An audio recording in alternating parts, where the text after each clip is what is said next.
আসসালামু আলাইকুম। আমি এইচ.এম. আরিফ, উপসহকারী কৃষি কর্মকর্তা, উপজেলা কৃষি অফিস, সদর নীলফামারী। সম্মানিত কৃষক ভাই বোনেরা, আপনাদের সবাইকে জানাচ্ছি শুভেচ্ছা ও অভিনন্দন। আজকে আমি আপনাদের সাথে যে বিষয়টা আলোচনা করব সেটা হচ্ছে বেগুনের ফলন বৃদ্ধি এবং বেগুনের গাছের বৃদ্ধি, এই বিষয়গুলো, এবং বেগুনের ফল ঝরে যাওয়া, ফল পচে যাওয়া, সেই সাথে বেগুন দ্রুত বর্ধনশীল করার জন্য এই বিষয়গুলো আমরা আপনাদের সাথে আলোচনা করব। বেগুনে আমরা যেহেতু বাণিজ্যিক ভিত্তিতে আবাদ করব, বাড়িতে খাওয়ার জন্য যদি আমরা করে থাকি সে বিষয়টা আলাদা। যে কৃষক ভাই বোনেরা বাণিজ্যিক ভিত্তিতে আমরা চাষাবাদ করব, তাদের জন্য এটি খুবই গুরুত্বপূর্ণ একটা বিষয়। বেগুনের গাছ বৃদ্ধির জন্য আমরা প্রচুর পরিমাণে মাটিতে যেমন জৈব সার ব্যবহার করব, সেই সাথে আমরা কিছু তরল সার স্প্রে যদি করতে পারি, আমরা কিছু যদি আপনার হচ্ছে ভিটামিন জাতীয় স্প্রে করতে পারি বা হরমোন যদি স্প্রে করতে পারি, তাহলে যেমনি গাছের ফুল ফলের সংখ্যা বেশি হবে, গাছের বৃদ্ধি হবে এবং ফলও দ্রুত বৃদ্ধি পাবে।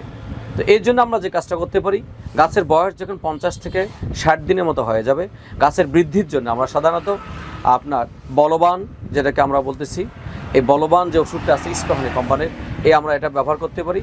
এটা সাধারণত আপনার 1 লিটার পানিতে 2 মিলি হারে, এবং সেই সাথে যদি আমরা চিলেটেড জিঙ্ক যদি আমরা স্প্রে করতে পারি 1 লিটার পানিতে আপনার 0.50 গ্রাম বা 0.5 থেকে 60 গ্রাম যদি আমরা বিকালবেলা স্প্রে করে দিতে পারি, তাহলে এই স্প্রে করার ফলে গাছে দ্রুত বর্ধন হবে এবং অতি সংখ্যক ফুল ফল গাছে আসবে। এরপরে আমরা যে বিষয়টা দেখব, গাছের ফুল ফল আসার সময় আমরা অনেক সময় লক্ষ্য করতে পারি কিছু ফুল অধিকাংশই ঝরে যায়। অবশ্যই কিছু ফুল ঝরে যাবে, সব ফুল আপনার ফলে পরিণত হবে না।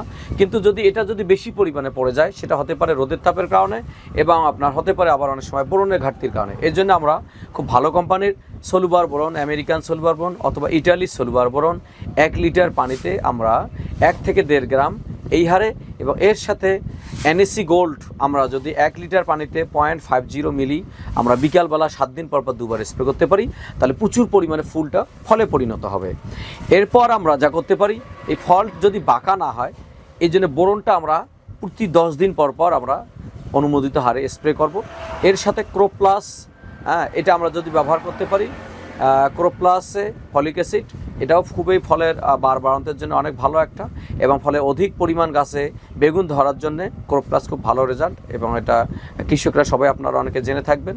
আরেকটা বিষয় হচ্ছে, আমার গাছে প্রচুর ফল আসলো, আপনার ফল কিন্তু দ্রুত বাড়তেছে না। অনেকে অভিযোগ করেন ফল আপনি চাচ্ছেন বাজার ধরতে, আগাম বিক্রি করতে, সেক্ষেত্রে স্বাভাবিক প্রক্রিয়ায় আপনার ফলটা দ্রুত বর্ধনশীল হতে কয়েকদিন সময় লাগে।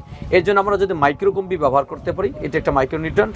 এই মাইক্রোকম্বি আমরা যদি 1 লিটার পানিতে 0.60 থেকে 70 মিলি বোরন সহ যদি আমরা স্প্রে করতে পারি 7 দিন পর, তাহলে আমাদের ফল দ্রুত বৃদ্ধি পাবে এবং আমরা কিন্তু দ্রুত বাজার করতে পারবো, এবং আমরা তাহলে আমাদের আগাম বাজার যে চাহিদা এবং বাজার চাহিদা অনুযায়ী আগাম মূল্য আমরা পাবো।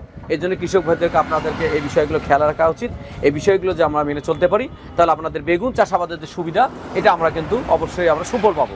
তো ধন্যবাদ আপনাদের সবাইকে আমাদের সাথে থাকার জন্য। আপনারা অবশ্যই এই নিয়মকানুনগুলো মেনে চলবেন।